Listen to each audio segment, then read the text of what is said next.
don de prophétie. Le don de prophétie.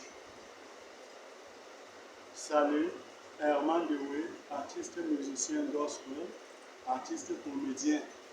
C'est le dernier don que nous voyons, le don de prophétie. Voilà, je remercie déjà Dieu pour ce qu'il m'a permis de commencer à parler de ces dons. Et voilà, nous sommes au niveau du dernier don, le don de prophétie.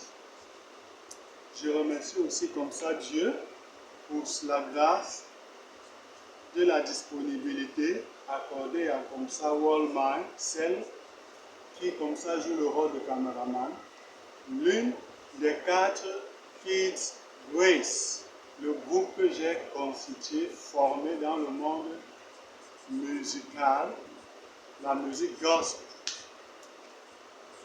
Et ils sont aussi acteurs de cinéma, donc artistes, comédiens. Nous remercions Dieu pour toutes choses. Le don de prophétie. La prophétie est d'abord quelque chose qu'on dit et qui se produira plus tard. Voilà la prophétie. Et la parole de Dieu nous dit que si quelqu'un prophétise, tant que ça ne s'accomplit pas, il ne faut pas craindre celui-là. Si quelqu'un dit qu'il est conduit par Dieu, qu'il parle par Dieu et il prophétise, si ce qu'il dit ne s'accomplit pas, ne le crains pas et ne le considère pas comme un prophète ou comme un homme de Dieu ou comme un envoyé de Dieu.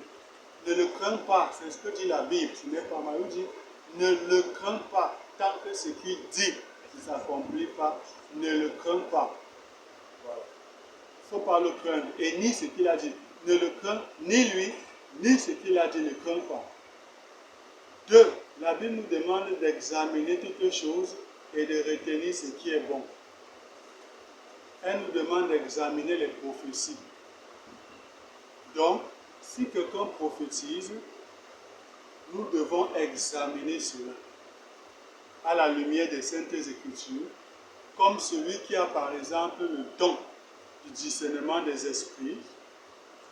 Il peut savoir si c'est Dieu qui parle par cette prophétie ou si c'est juste la personne comme ça qui exprime sa volonté, qui parle lui-même. Voilà. Ou si c'est le diable qui utilise la personne, qui anime la personne. Avec le don de discernement des esprits, on peut le savoir. Donc, la prophétie est quelque chose que l'on dit et qui s'accomplira plus tard. Nous avons un exemple ici, comme ça dans Actes chapitre 21, à partir du verset 10, qui dit « Comme nous étions là depuis plusieurs jours, un prophète nommé Agabus descendit de Judée, et il vint nous trouver. Il prit la ceinture de Paul, se lia les pieds et les mains, et dit, voici ce que déclare le Saint-Esprit. L'homme à qui appartient cette ceinture, les Juifs le lieront de la même manière à Jérusalem et le livreront entre les mains des païens. Voici un exemple de prophète. Maintenant, d'aucuns aussi disent qu'il y a une différence entre un prophète, donc une personne qui a le ministère, et un croyant qui a le don de prophétie. Parce que lorsque tu as comme ça le Saint-Esprit est l'auteur ou le responsable des 9 dons. Alors il peut te faire prophétiser parce que quiconque a le Saint-Esprit peut prophétiser. Sans même avoir le don de prophétie, il peut prophétiser par le Saint-Esprit. Maintenant, il est clair que celui qui a le don de prophétie va exercer cela plus régulièrement que celui qui n'a pas le don. Alors il faut juste, comme ça, je tiens à le préciser, car c'est ce que dit la parole de Dieu, de se sanctifier, d'être comme les vases d'honneur, sanctifiés, petits, propres à toute bonne œuvre. Il faut donc veiller à ne pas être utilisé par le diable ou à ne pas comme ça utiliser notre volonté et nous mettre à parler comme ça, sous forme de prophétie, alors que ça vient de nous-mêmes. Dans tous les cas, la parole nous demande d'examiner les prophéties. Donc, si quelqu'un le fait, cela se saura. Elle nous demande aussi d'examiner toutes choses et de retenir ce qui est bon. Si quelqu'un le fait, cela se saura.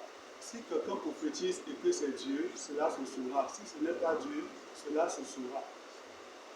Voici donc ce qu'on peut dire au sujet des prophéties. Et nous avons ici Philippe, qui est devenu après évangéliste, l'un de ses diacres. Il avait 4 filles vierges qui prophétisaient à partir du verset 8. Nous remercions Dieu pour ce temps. Que Dieu nous accorde sa grâce en toutes choses et nous amène à comprendre pleinement et profondément ces choses au nom de Jésus-Christ. Amen.